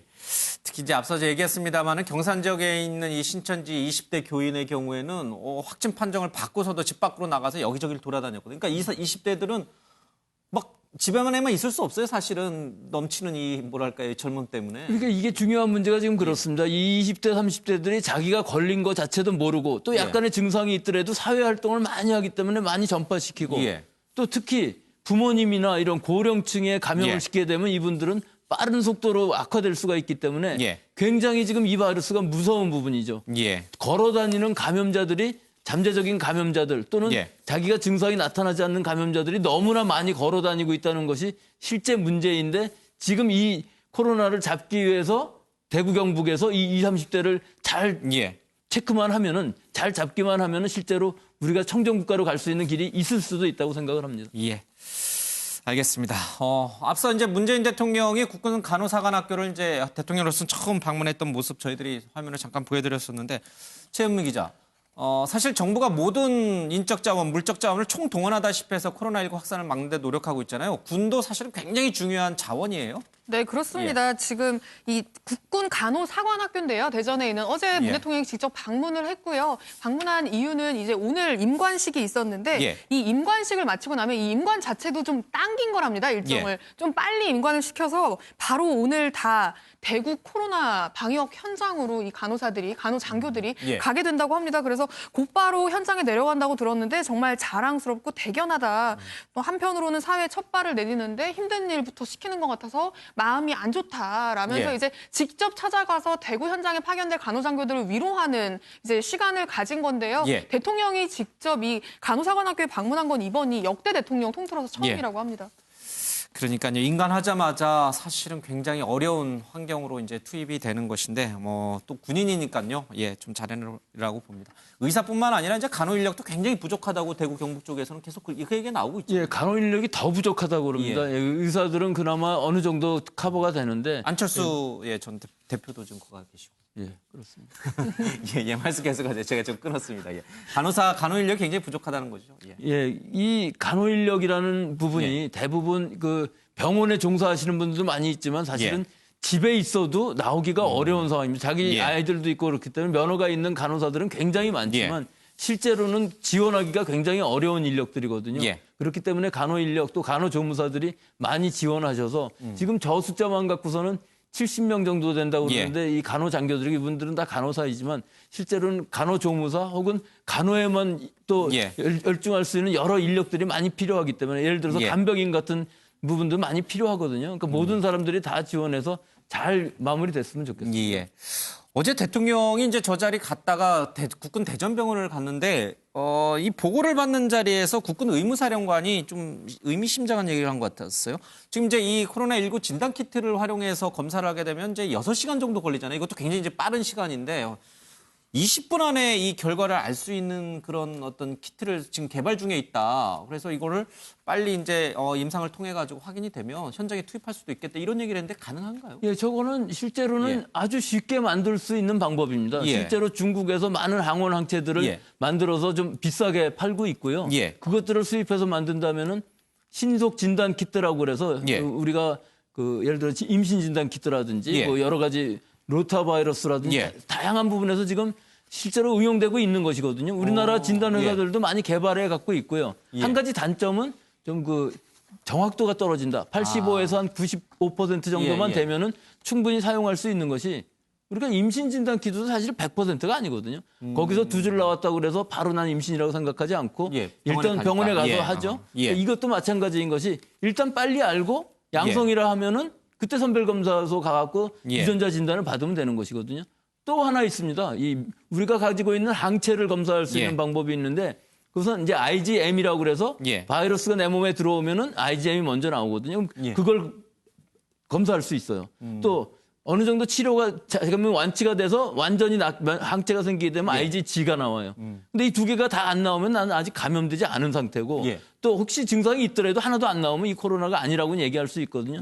이런 진단 키트는 집에서 하거나 혹은 일반 의원에서 할 수는 없지만 병원급에서는 이 엘라이자라는 방법을 다 쓰고 있기 때문에 사실은 아직 신속 사용 승인이 식약처에서 나질 않아서 그렇지 실제 보건원이라든지 질병관리본부 식약처에서 이것을 평가해서 충분히 사용할 수 있다고 사용 승인을 내준다면은 충분히 이것들은 응용할 수 있고 예를 들어 대구 시민 전체가 이것들을 할 수도 있는 뭐 수만 건도 만들 수 있는 키트거든요. 그러니까 이런 부분들이 빨리 평가를 받고 사용 승인을 받아서 실제 임상 현장에서 사용될 수 있으면 좋겠습니다.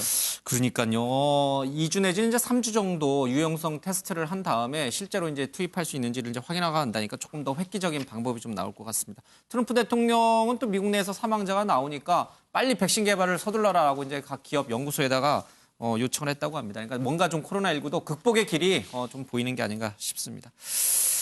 연일 계속되는 코로나19와의 사투 때문에 그런지 몰라도 의료진, 특히 의사와 간호사들의 뭐랄까요, 아주 눈물 나도록 아주 아름답다고 표현해도 될지 모르겠습니다. 이제 자국이요, 마스크 자국에 또 이제 두건 자국 계속 지금 화면에 나옵니다만 굉장히 힘든 일을 하고 있는 거죠. 그렇습니다. 지금 의료진 중 필수 장비 중에 하나가 이제 방호복이잖아요. 근데 이게 이제 밀폐된 옷이라서 한 10분만 입고 있어도 땀이 범벅이 된다고 해요. 지금 왼쪽 사진처럼 옷이 완전히 땀으로 이제 범벅이 되는데 그러다 보니까 이제 몸이 막 천근만근 피로감이 엄청나게 몰려온다고 하거든요. 그것 때문에 일부 의료진은 지금 의욕적으로 일에 몰두하는 사람이 극도의 신체적, 정신적 피로감을 호소하면서 무기력해지는 이른바 번아웃 현상을 겪는 사람도 있다고 하고요. 번아웃이요. 그렇습니다. 또 이제 이 방호복조차도 부족해서 교대 근무자들은 딴 데서 빌려올 때까지 방업도 잊지 않고 이렇게 대기해야 되는 사람도 있고 일부 의사는 실신으로 졸도를 했다가 실신했다가 바로 일어나서 또 환자 치료하러 가는 이런 현상까지 좀 나타나고 있다고 합니다.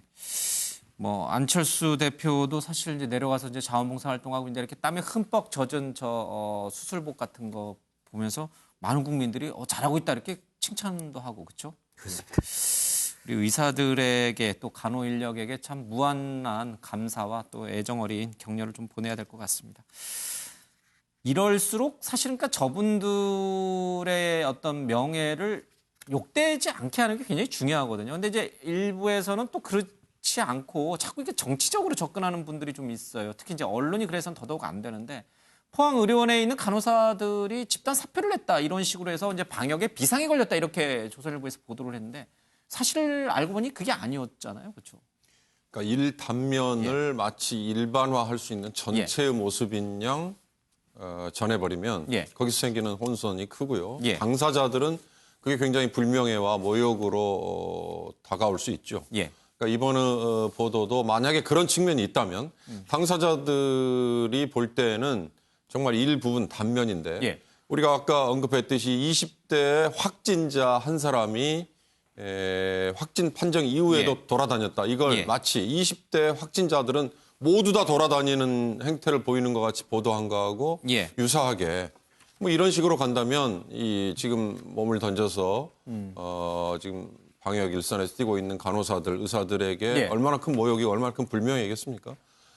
사실 아까 우리 국군 간호사관들 이번에 이제 소위로 임관하는 분들 국가에서 지원을 하고 앞으로 국가를 위해서 일을 해야 되는 분들이니까 그분들이 이렇게 어려운 현장에 목숨을 걸고 간다. 이게 당연한 걸로 봐서는 또 안 되는 거죠. 의무적으로 가서 일하는 분들도 있고 또 자원봉사해서 가서 일하는 분들도 있는데 이분들의 가치는 다 똑같은 거예요. 어떤 분은 정부에서 국가에서 뭐 밀어줘서 국가에서 키웠기 때문에 거기 가는 게 당연시되고 어떤 분들은 자기 스스로 자원해서 갔기 때문에 더 크게 보이고 이건 아니거든요. 간호사, 의사 마찬가지로 사정이 있어서 뭐 사직을 한 분들이 한두 분 있겠죠. 그러나 그 사정 하나하나는 엄밀히 따져봐야 되는 거고 그 하나가 전체의 모습을 마치 보여주는 것 같이 일반화해서는 절대로 안 된다. 그런 오류에 빠져서는 안 될 것이다. 국민 여러분들도 그렇게 봐야 될 겁니다. 뭐 국립의료원에 근무하는 우리 간호사들이 코로나가 무서워가지고 또 피로가 쌓여서 집단 사직했다. 이거 얼마나 국민의 사기를 꺾는 얘기입니까? 사실은 전혀 그렇지 않고 이미 예정돼 있던 사표 사직 날짜도 미뤄가면서 더 이 코로나19 막는 데 앞장서고 있는데 그분들의 명예에 좀 누가 되는 일이 없도록 해야겠습니다. 자, 한 5분여 정도 시간이 남았는데 저희들이 코로나19와 관련돼서 여러 가지 궁금증이 있습니다. 저희들은 매일매일 이 Q&A를 통해서 좀 그 궁금증을 풀어드리려고 하는데 일단 최은미 기자, 어제 저희들이 조금 하다 말았습니다만은 좀 어디를 가야 되고 어디를 피해야 되는지 여태까지 그 확진 사례자들을 좀 분석을 해서 동선을 좀 우리가 확인해 볼 수 있잖아요. 그래서 좀 교훈이 될 만한 그런 얘기들이 좀 있을 것 같아요. 네, 일단 사람들이 많이 모이는 곳은 일단 가면 안 되는 게 원칙이고요. 일단 교회가 위험한 부분, 신천지라든지 일반 기성교회도 마찬가지입니다. 명륜교회에서 환자가 많이 나왔기 때문에 교회가 위험하다라는 사실은 이미 다 아실 거고 저희가 어제 댄스 교습소 같은 밀폐된 공간에서 여러 사람들이 거칠게 호흡하면서 운동하는 과정, 그 과정에서도 지금 굉장히 많은 감염자가 나왔다라는 사실도 전해드렸는데요. 그 목욕탕 같은 경우는 그러면 괜찮냐라는 이제 궁금증도 있습니다. 그런데 목욕탕은 아직 감염 사례는 없습니다. 그리고 이 목욕탕에서 목욕하는 과정은 이 바이러스를 씻어내는 과정이기 때문에 그 바이러스가 몸에 붙어 있나요? 그러니까 어쨌든 씻어내는 손 씻는 거랑 똑같죠. 이게 몸에 붙어 있는 어떤 이물질을 제거하는 과정이기 때문에 이 목욕을 하는 과정에서 뭔가 감염이 된다라고 볼 수는 없지만 이제 이 어쨌든 다중 접촉 시설이기 때문에 남이 쓰던 걸 내가 쓸 수도 있는 거고 그리고 탕에 들어가는 과정에서 이제 함께 사용하는 탕이다 보면 그런 데서 이제 감염될 가능성은 이제 배제할 수는 없는 거죠. 그렇기 때문에 굳이 이런 식의 목욕탕 가는 것은 삼가하는 게 낫겠다라는 게 이제 전문가들의 입장인데 백 교수님께서 또 어떻게 생각하실지 모르겠습니다. 글쎄요, 이론적으로는 그 물 속에 있는 바이러스가 감염될 수 있겠지만 일반적으로는 그 물 속에 있는 바이러스가 우리 호흡기 점막으로까지 들어올 정도의 양으로서는 굉장히 어렵거든요. 그래서 아마 실제 감염 사례는 없을 것이지만 목욕탕이라는 것이 사실 목욕탕만 있는 것이 아니라 그 밖에 탈의실이라든지 이런 부분에 찜질방 같은데요. 굉장히 많이 장시간 동안 있을 수 있기 때문에 그런 부분은 좀 피하는 것이 좋을 거거든요. 이제 사람이 많이 접촉할 수 있는 공간을 가급적 피하는 게 최선. 골프라든지 등산도 안 가신다는 분들이 있는데 그거는 어때요? 그거는 사실 골프만 해도 자기 이렇게 한 4명 정도 치겠지만 서로 왔다 갔다 하는 것이 밀접 접촉은 아니거든요. 또 등산인 경우는 특히나 그 야외 공간에서 상당히 거리가 떨어져 있기 때문에 아무리 많다고 그래도 1m 이상씩은 다 떨어져서 걸어간다면 그것이 큰 문제는 안 될 것으로 보이는데요. 등산하고 내려오셔서 막걸리 드실 때 그때는 이제 밀접 접촉을 같이 식사하는 것은 지금 피해야 할 시기입니다. 그러니까 정확히 알면 우리가 충분히 예방할 수 있는 것 같습니다.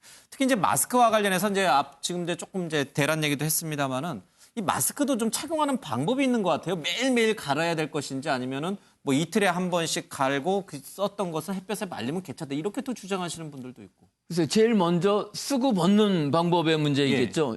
일단 손을 깨끗이 씻고 써야 되는데 그 부분이 그냥 막 쓴다든지 또 하루 종일 쓰면서 여러 번 썼다 벗었다 한다든지 또 이제 재사용을 할 때에도 뭐 일단 자기 혼자 쓰는 마스크니까 자기가 위생적으로 사용했고 충분히 사용할 수 있다고 느끼면 사용할 수 있겠지만 또 이 얼굴에 꼭 맞게 써야 되는데 그런 여러 가지 사용 방법 잘 맞게 쓰지 못하는 하나.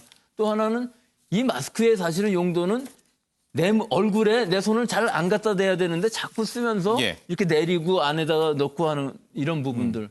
또 햇볕에다가 말린다는 의미는 사실은 아주 강한 햇빛이라면 자외선이 있기 때문에 충분히 살균이 가능하지만 실제로는 이것은 닿는 표면에만 작용을 하기 때문에 조금이라도 그늘질 부분에 있으면은 그것은 마를지는 몰라도 살균은 좀 불가능한 부분이 있다는 부분이 있어서 이것은 자외선 살균의 원래 한계입니다. 하지만 뭐 끓여서 이것을 삶아서 다시 사용할 수도 없기 때문에 그런 경우에는 이 바이러스가 붙는 여러 가지 그 화학적인 물리적인 작용들이 있거든요. 정전기 작용이라든지 혹은 뭐 양전화 필터라든지 이런 것들이 다 없어지기 때문에 그렇고 결국은 식약처에서 어느 정도의 가이드라인은 지금 주셔야 하는데 그것이 좀 미뤄지고 있는 상황이죠. 죄송스러운 질문이지만 백 교수님은 마스크 하루에 몇 개 쓰세요? 그거는 저한테 물어보시는데 굉장히 곤란한 것이 저는 마스크 안 씁니다. 저는 직접 이제 운전도 하시고 운전하고 저는 뭐 대중하고 만날 일이 별로 없고 요새는 계속 방송국에 나와 있어서 저는 안 씁니다. 윤 의원은요? 저는 지하철이나 대중교통을 이용할 때는 마스크를 쓰고요. 굳이 제가 한마디만 드리자면 요즘같이 5천 명 정도의 확진자가 있는 상황에서 확진자 한 명이 나왔다고 해당 건물을 폐쇄하는 이런 조치를 언제까지 계속해야 될까? 그래서 제가 찾아보니까 질병관리본부에서도 이미 얘기를 했어요. 확진자가 있었던 그 시점에 같이 있었던 상황은 위험하지만 동시간대 동일 장소에서 그렇습니다. 그 확진자가 지나가고 나서 더군다나 소독을 했고 그리고 하루나 이틀을 폐쇄하고 난 다음에는 그 장소를 아예 기피하는 거는 그건 과민 반응이다. 이건 이미 질병관리본부에서도 여러 차례 얘기를 했고요. 제가 아까 백 교수님께도 여쭤봤지만 전문가들도 이미 공감을 하는 부분입니다. 그런 식의 과도한 반응이 오히려 모두를 다 지금 어렵게 만드는 게 아닌가. 이미 5천 명 정도의 확진자가 생겨버린 상황에서는 생각을 조금씩 바꿔야 될 때가 된 것 같습니다. 알겠습니다. 하여튼 가장 보수적으로 접근합니다만은 여러 어려움이 있습니다. 좀 유연하게 좀 접근하는 방식도 조심스럽지만 좀 검토해 볼 때가 아닌가 싶습니다.